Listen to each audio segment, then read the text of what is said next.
अस्सलाम वालेकुम जेमिनाइज, मैं हारिस अज़मी प्रोफेशनल एस्ट्रोलॉजर आपकी खिदमत में हाजिर हूँ इस हफ़्ते की बहुत अहम खबरें लेकर। खबरें सारे ही सोलर सिस्टम के लिए बहुत अहम हैं, लेकिन आपके लिए खुसूसियत की हामिल है। वैसे ये बात मैं वीडियोस में कई दफ़ा कह चुका हूँ कि ये एस्ट्रोलॉजिकल फोरम सिर्फ़ उन लोगों के लिए मुफीद है जो टाइम को कुछ अहमियत देते हैं, जिनको रिलेशंस से कोई दिलचस्पी है, जिनको एवरेज थिंकिंग से ज़्यादा बड़ा कुछ करना है। उन लोगों के लिए एस्ट्रोलॉजिकल डायग्नोसिस, एस्ट्रोलॉजिकल न्यूज़ आपके लिए कुछ मुफीद होंगी। बट जिन लोगों के लिए ये कोई अहमियत की चीज़ नहीं, वक्त ही कोई अहमियत की चीज़ नहीं, उनके लिए फिर ये वीडियो भी किसी अहमियत की चीज़ नहीं होगी। इस हफ्ते जो कुछ होने जा रहा है, अगर आप उसे समझकर चलेंगे तो आपके लिए बहुत मुफीद होगा। जेमिनाइज, आप जीनियस नेचर पर मशहूर हैं, ह्यूमरस नेचर के लिए मशहूर हैं, मैनेजमेंट गज़ब की, बारीक बीनी, माइक्रो मैनेजमेंट, मामलात को समझकर चलना, ये सब आपका खासा है, ये सब आपकी फितरत की प्रॉपर्टीज़ हैं। सो इसी अमर को मलहूज़ खातर रखते हुए जो इस हफ़्ते की इन्फॉर्मेशन है उसको ज़रूर सुनिएगा। मामला ये है कि ये हफ़्ता 22 दिसंबर से शुरू होकर 28 दिसंबर तक चलेगा। सो ऑन 22 से पूरा हफ़्ता। 22 तारीख को ही सूरज आपके यहाँ 8th हाउस में दाखिल हो जाएगा। अपनी रोटेशन पूरी करते करते वो हर हाउस में एक एक महीना रहता है, 30-30 दिन। तो 12 हाउसेस में से वो 12 महीनों में से गुज़रता हुआ आगे बढ़ता रहता है।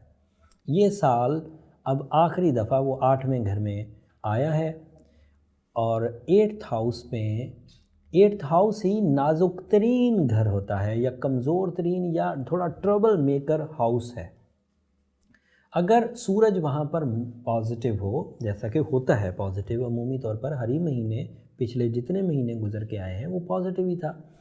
बट जब सूरज 22 तारीख को आपके 8th हाउस में दाखिल होगा और जुपिटर को सपोर्ट करेगा, सैटर्न की नेगेटिविटीज़ को रफ़ा करेगा, सिर्फ 2 दिन गुजरे होंगे कि उसे खुद ग्रहण हो जाएगा। 26 तारीख सुबह 7 बजे, 7 बजे ही दिन चढ़ रहा है आजकल पाकिस्तान में। एंड दिन चढ़ने का मतलब ये है कि 26 तारीख को दिन इस अंदाज से चढ़ेगा कि सूरज उतना रोशन नहीं होगा, आधा रोशन आधा ग्रहण में। 10 बजे के करीब तो बिल्कुल ही ग्रहण उसे मुकम्मल तौर पर घेर लेगा। ये मुकम्मल सूरज ग्रहण नहीं, लेकिन ज़्यादातर एरिया घेर लेगा। तो इट मीन्स कि एक रोशन चीज़ जिसने हमारी ज़िंदगी में एक तरतीब से रोज़ रोशनी देनी होती है, वो 5.5 घंटे के लिए अब हमें रोशनी नहीं देगा। बात सिर्फ रोशनी की होती तो कोई बात नहीं थी, रोशनी का तो नेमल बदल हज़ारों तरीक़ों से हमारे पास मुयस्सर है। बात ये है कि एक ताकतवर तरीन चीज़ ग्रहण ज़दा होकर आपके लिए नेगेटिव इम्पैक्ट डालेगी 8वें घर में। एस्ट्रोलॉजिकली इसका बहुत वसी बैकग्राउंड है। इसकी इरिटेशन आपको 10-12 दिन महसूस होगी। और 8वें घर को हम वैसे भी बैतुल नुकसानात, बैतुल हादसात, बैतुल बीमारी, बैतुल कर्ज़ा, ऐसे नुकसानात जो अचानक आपके अखराजात में इजाफ़ा कर दें, आपकी मैनेजमेंट को डिसबैलेंस कर दें, जो रूटीन चल रही थी उसको डिस्ट्रॉय कर दें, जो हेल्थ चल रही थी उसको प्रॉब्लमेटिक कर दें। This is a possibility and this is only a astrological possibility. And 8वें घर में अगर अकेला सूरज होता तो कोई बात नहीं थी, सूरज का ग्रहण हम लोग किसी तरह बेयर करते। बट उधर सैटर्न ऑलरेडी इधर ख़राबियों की वजह बन रहा है। और ऐसे जेमिनाइज जो ऑलरेडी सैटर्न की जद में है, बोन्स इशू उनको चल रहे हैं, हड्डी और जोड़ के अमराज, स्टमक इश्यूज़ उनको अगर चल रहे हैं, कोई ऐसा जेमिनाई है या कोई ऐसा जेमिनाई है जिसको साइकोलॉजिकल उलझने रहती हैं, एंग्जाइटी या गमगीन रहता है, वो प्लान नहीं कर पाता, चीज़ें याद नहीं रहती उसे, वो इस ग्रहण के सीज़न में ज़्यादा इम्पैक्ट, ज़्यादा डिज़ास्टरिंग इम्पैक्ट फील करेगा, because he is she is a weak Gemini. And इस ट्रबल को ओवरकम करने के लिए मैं रेमेडीज़ आखिर पर दूंगा। सूरज का ये इम्पैक्ट, और वैसे भी एक टेक्निकल न्यूज़ है जो आप तक पहुंचाने से आपकी नॉलेज में इजाफा होगा। जब भी सूरज ग्रहण हो उसके 15 से 20 दिन के अंदर अंदर चांद ग्रहण भी ज़रूर हुआ करता है। 6 जनवरी तक तो इसी का इम्पैक्ट रहेगा। ग्रहण तो 5 घंटे का इवेंट है, 1 बजे दोपहर में ख़त्म हो जाएगा। उस दौरान जो रेमेडीज़ हैं वो आपको परफॉर्म करने का तरीका या परफॉर्म करने के लिए तलकीन ज़रूर करूँगा। But impact of your emotions, impact of that eclipse on your emotions, ये 10-12 दिन रहेंगे। नुकसानात का अजाला करते करते 8-10 दिन गुजरेंगे आपके। अगर आप स्ट्रॉन्ग जेमिनाई हैं तो फिर इसका कोई नुकसान आपको नहीं होगा, क्योंकि आपने सैटर्न जैसे नेगेटिव प्लैनेट को अगर फेस कर लिया है तो ग्रहण को भी फेस कर लेंगे। तो दैट मीन्स कि आपकी स्किल्स स्ट्रॉन्ग हैं और टाइम साइंसेस पर हावी हैं। और अगर टाइम साइंस आप पर हावी है, ख़ज़ा आपको घेर लेती है, नेगेटिव इवेंट्स आपको घेर लेते हैं, साइकोलॉजिकली उलझा देते हैं, रिलेशनशिप में ट्रबल्स आ जाती हैं, कैरियर उलझ कर रह जाता है, सेहत आप ख़राब कर बैठते हैं, क़ुव्वत हाफ़ज़ा आप डाउन कर लेते हैं, तो फिर इस ग्रहण का असर भी आप पर शदीद होगा। खैर, ये सूरज अपीयर होगा नेक्स्ट हाउस में, आपके 8वें घर में। 8वें घर में उसको ग्रहण हो जाएगा। 8वें घर में जुपिटर भी है, 8वें घर में सैटर्न भी है, और 8वें घर में उस दिन चांद भी होगा, नया चांद। पूरी दुनिया में होगा, पाकिस्तान में एक आध दिन आगे पीछे होता है, लेकिन बहरहाल बाई एस्ट्रोलॉजिकली अपीयर हो चुका होगा चांद, और वो भी इसी की जद में आएगा। तो relationship disturbances, physical health disturbances, luck factor का डाउन होना, इरिटेशन, गुस्से की कैफियत पैदा होना, बहस और तकरार का दिल करना, चीज़ों में अटक जाना और आगे से ना हिलना, ये सब पॉसिबिलिटी है। और इसका इम्पैक्ट किसी हद तक मटीरियल सेक्टर पर भी आएगा कि पैसे तेज़ी से हाथ से निकलेंगे, अखराजात में इजाफा होगा।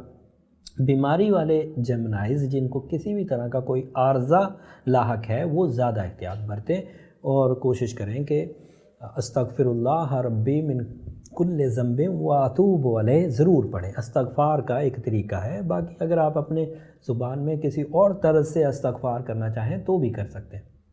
सिर्फ़ अस्तगफिरुल्लाह कहना भी बहुत उम्दा है, बहुत अच्छा है। अगर पूरी पढ़ा जाए तो बहुत ही अच्छा। और दूसरी इस्लामिक रेमेडी नमाज कुसूफ़ व खुसूफ़ है, 2 नफल नमाज, ये 2 रुकू के साथ होती है और लंबी पढ़ने की तलकीन है। नबी करीम सल्लल्लाहु अलैहि वसल्लम ने जितनी दफ़ा भी ग्रहण हुआ इस नमाज को रद्द नहीं किया, छोड़ा नहीं, पढ़ी ज़रूर उन्होंने। एंड इस्तग़फ़ार करें। और सूरज को ग्रहण है तो सूरज का लकी कलर जो है वो वाइट है। ग्रहण वैसे जुमेरात को होगा, आप जुमेरात को भी सफ़ेद रंग का सदका कर सकते हैं, और जुम्मे का तो वैसे ही लकी कलर वाइट है, वेरी नेक्स्ट डे जुम्मा होगा तो जुम्मे को भी आप खैरात कर सकते हैं। इससे रद्द बला और जो नेगेटिविटीज़ हैं वो रिकवर हो जाएंगी। ये मजहबी नौयत की रेमेडीज़ थी और ये बहुत ही आजमूदा है। ये मैंने पहली दफ़ा नहीं बयान की, जब से मैंने एस्ट्रोलॉजी 2000 ईयर से, मतलब मिलीनियम ईयर से शुरू की थी, तब से जब ग्रहण आए, मैं चाहे इलेक्ट्रॉनिक मीडिया हो चाहे सोशल मीडिया, मैं ये बयान करता आया हूँ। इस दफ़ा फिर बयान की है क्योंकि ग्रहण कुछ महीनों के बाद होते हैं, तो ह्यूमन नेचर है कि अगर उसे रीफ्रेश ना किया जाए, रिवाइज़ ना किया जाए तो वो चीज़ें भूल जाता है। तो मैंने सिर्फ आपको रिवाइज़ कराया कि नमाज कुसूफ़ 2 नफल नमाज नियत करके ग्रहण की वो पढ़ी जा सकती है। बाकी आप उलमाए कराम से उनकी खिदमत हासिल कर सकते हैं कि इसके पढ़ने का सही तरीका क्या है। सुबह 7 बजे ग्रहण शुरू होगा और दोपहर 1 बजे तक चलेगा। 10 बजे, 10:15 बजे के करीब मैक्सिमम होगा। बट हम लोग यहाँ सिर्फ ग्रहण को डिस्कस नहीं कर रहे हैं, हम आपके 8th हाउस को भी डिस्कस कर रहे हैं क्योंकि उस एंगल पर इसका इम्पैक्ट सिवियर होगा।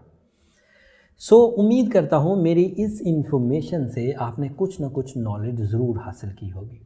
और मेरी दरख्वास्त हमेशा की तरह ये रहेगी कि अगर मेरी इस दी हुई नॉलेज को आप अपनी ज़िंदगी में किसी तरह भी इस्तेमाल करें और इसके इस्तेमाल से आप अपने इस तरह के एस्ट्रोलॉजिकल इवेंट्स, फल्कियाती तब्दीलियाँ आप महसूस करें, समझें, उन्हें मैनेज करें, तो मुझे अपनी दुआओं में ज़रूर याद रखिएगा।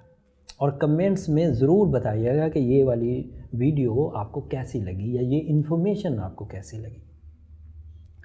फिर आखिरी चीज़ जो मैं बयान करूँगा वो ये है कि वक्त को, अच्छाई को, अरूज को, ज़वाल को, दिन को, रात को, गर्मी को, सर्दी को समझेंगे तो ही उसका अजाला कर सकेंगे।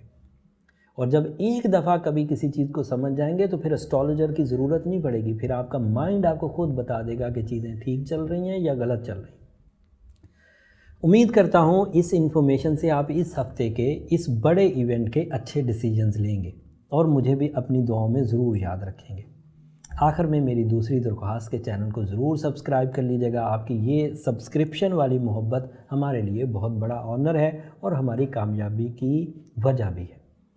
आपकी सब्सक्रिप्शन से हम बहुत तेज़ी से सोशल मीडिया की मंजिलें तय कर रहे हैं। अगर आपकी मोहब्बत बरकरार रही तो जल्द बड़ी मंजिलें भी तय करेंगे। अगले हफ्ते मज़ीद स्टार्स अपने हाउसेस, अपने एंगल्स, अपने बिहेवियर्स बदलेंगे, वो अगले हफ्ते बयान करूँगा। अगले हफ्ते आपको इंशाल्लाह 2020 की कंप्लीट वीडियो भी मुयस्सर आ जाएगी जो आपके लिए अदरवाइज़ 2020 के बिहेवियर को समझने में मददगार होगी। अगले हफ्ते तक अब इजाज़त दीजिए। अल्लाह ने के बाद।